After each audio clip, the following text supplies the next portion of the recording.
आज हम एक ऐसी कहानी पर बात कर रहे हैं जो एक छोटी सी घटना से शुरू हुई, मतलब सीमा पार करने की घटना से, और फिर दशकों तक चले एक दुखद संघर्ष में बदल गई। हम बात कर रहे हैं पंजाब के सरबजीत सिंह की। हाँ बिल्कुल। हमारे पास डीडी न्यूज़ की एक रिपोर्ट है जो इस पूरे मामले को काफ़ी विस्तार से बताती है। तो हमारी कोशिश रहेगी कि इस रिपोर्ट के जरिए सरबजीत सिंह के केस की जो मुख्य घटनाएं हैं, उन पर लगे आरोप और उनकी रिहाई के लिए जो लंबा संघर्ष चला, उसको समझें। बिल्कुल, ये एक बहुत ही पेचीदा मामला है। इसमें पहचान का सवाल है, न्याय का सवाल है, और फिर दो देशों के बीच के जो तनावपूर्ण रिश्ते हैं वो भी इसमें शामिल हैं। तो चलिए घटनाओं को जरा सिलसिलेवार ढंग से देखते हैं। हाँ, तो कहानी शुरू होती है 28 अगस्त 1990 से। तरन तारन जिले के रहने वाले थे सरबजीत सिंह, भीखीविंड गांव के।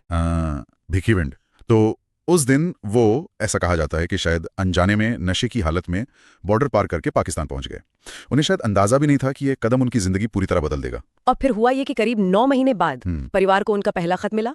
तब पता चला कि वो पाकिस्तान की जेल में है, लाहौर जेल में। अच्छा, 9 महीने बाद। हाँ, और दिलचस्प बात यह कि उन्हें वहां मंजीत सिंह के नाम से गिरफ्तार किया गया था।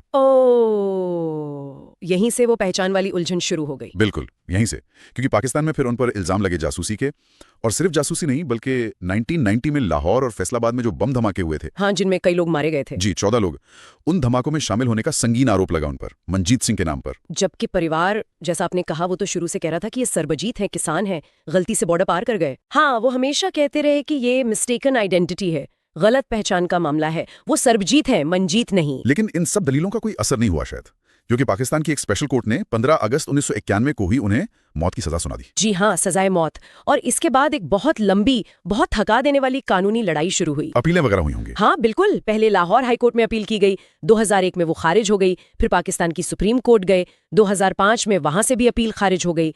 मतलब कोई राहत नहीं मिली अदालतों से। नहीं।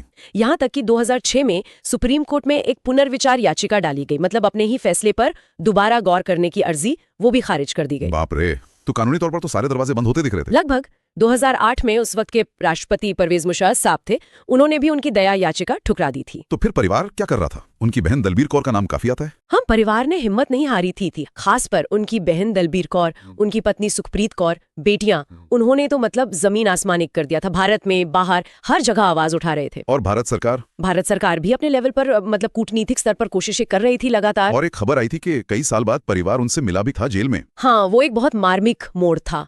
अप्रैल 2008 में, सोचिए, सरबजीत के बॉर्डर पार करने के 18 साल बाद परिवार उनसे लाहौर जेल में मिला। 18 साल, बहुत लंबा अरसा है। बिल्कुल। फिर मई 2008 में थोड़ी उम्मीद जगी जब पाकिस्तान में पीपल्स पार्टी की सरकार आई। उन्होंने सरबजीत की फांसी पर अनिश्चित काल के लिए रोक लगा दी। अच्छा, रोक लग गई थी? जी, रोक लगा दी। और 2012 में राष्ट्रपति आसिफ अली जरदारी के पास एक और दया याचिका भी भेजी गई। और फिर वो दिन आया, 26 जून 2012, जब अचानक खबर आई कि पाकिस्तान ने सरबजीत को रिहा करने का फैसला किया है। हाँ, वो एकदम से, मतलब पूरे भारत में खुशी की लहर दौड़ गई थी, मीडिया में ब्रेकिंग न्यूज चलने लगी। लेकिन वो खुशी ज्यादा देर टिकी नहीं है ना? नहीं, बिल्कुल नहीं। कुछ ही घंटों में पाकिस्तान सरकार की तरफ से राष्ट्रपति दफ्तर से खंडन आ गया।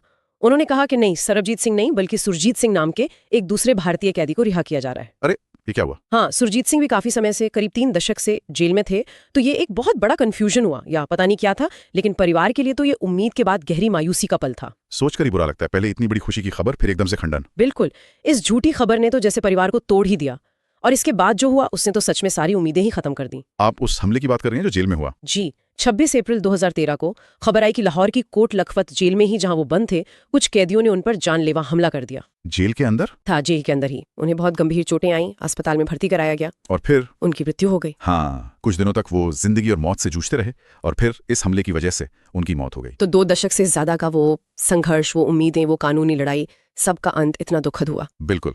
तो ये थी सरबजीत सिंह की कहानी, एक अनजाने में हुई सीमा पार की घटना, फिर गंभीर आरोप, दशकों की कानूनी लड़ाई, परिवार का अटूट संघर्ष, एक झूठी रिहाई की खबर से टूटी उम्मीदें, और अंत में एक दुखद अंत। ये पूरा मामला हमें सोचने पर मजबूर करता है, कैसे पहचान का एक विवाद इतना बड़ा बन सकता है, कैसे न्याय प्रक्रियाएं इतनी जटिल हो सकती है, और कैसे 2 देशों के बीच का तनाव एक आम इंसान की जिंदगी को इस तरह प्रभावित कर सकता है। सही बात है। ये केस दिखाता है कि जब 2 देशों के रिश्ते तनावपूर्ण होते हैं तो उनके बीच फंसे हुए व्यक्तियों के लिए न्याय पाना या अपनी बेगुनाही साबित करना कितना मुश्किल हो जाता है। इस पूरी बातचीत के बाद मेरे मन में एक सवाल रह जाता है।